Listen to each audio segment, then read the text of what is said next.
Tesla and Google. And really, these are both AI stories, are they not? Yeah, so Tesla, it's all about the cool tech, right? The amount of money they make, the number of cars they sell, that matters, but it's very much secondary to the robo-taxi, to the robots, which I don't think I'll ever have in my home, but other people probably think they're cool. But like, what other tech stories are they going to have to go along with it? And you've seen a massive short squeeze over the last month or so with Tesla, where the stock's gone from 160 a few months ago to 250 now. But what I'm really looking at is Google, specifically their cloud computing growth. They're expected to do 26% or 26.5% year over year. I think they'll beat that. I think they will raise guidance, because what we are seeing now is the largest technology investment in the history of the world. And so if they disappoint there, expect to see all the AI names start to sell off until they come out with earnings and can right the ship.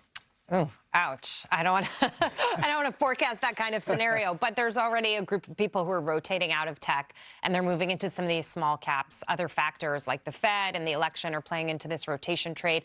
If you want to get into that, how's the best way to play it? Yeah, so look, it's easy to buy small cap ETFs, or it's one of the areas where active management really works. So fine, go to Morningstar, find a 5-star small cap mutual fund if you don't want to pick out an individual name. I think this trend can continue as the odds of a Trump presidency increase. So what you've seen over the last 18, 19 months is a concentration of performance in the Magnificent Seven. Right. And I think that's because we have a sluggish economy, not a recession, nothing falling off a cliff. We have high inflation, high regulation, higher interest rates. So in the prospects of a Trump presidency would be lower energy costs, lower interest rates, lower regulation, and a more robust economic growth. So the earnings growth that these Mag 7 names have seen over the last 18 months is going to start to broaden out. And also, it's good to take profits if you've made a lot of money. Is Harris and kind of her ascendancy here going to get in the way of that rotation? No.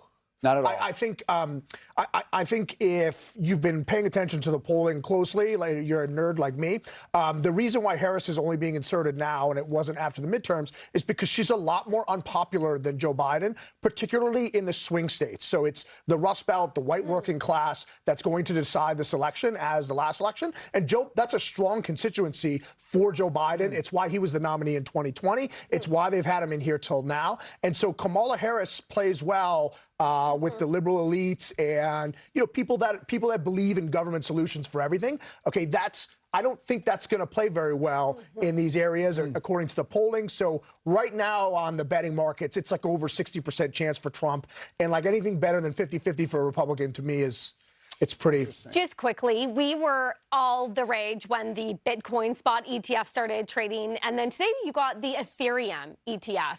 How much of that is also a game changer for crypto, for Ethereum investors who now have a much easier way to get into that market? Oh, yeah. So it is unbelievable, the changes that you've seen in the crypto markets over the last 6 to 7 months.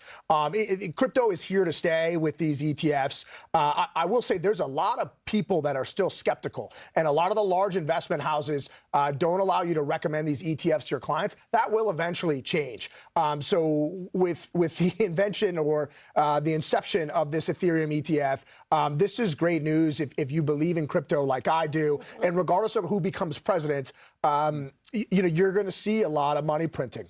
Right, it's just going to continue to happen. We're already looking at over $1 trillion a year in debt service. There's no way that's going in the other direction, even if interest rates fall off a cliff. So this continual money printing and the ease of use, all these things are happening simultaneously. So it's really exciting if you've been following these stories for the last 7 or 8 years, like I have, wishing you invested in them 10 years ago. Right. Well, Michael Lee, we so appreciate you joining us. Thank you so much. Thanks so much for having me. Meanwhile, let's take a look at some of their individual stock movers. The first one that I wanted to look at is CrowdStrike, because remember, they fell 23%.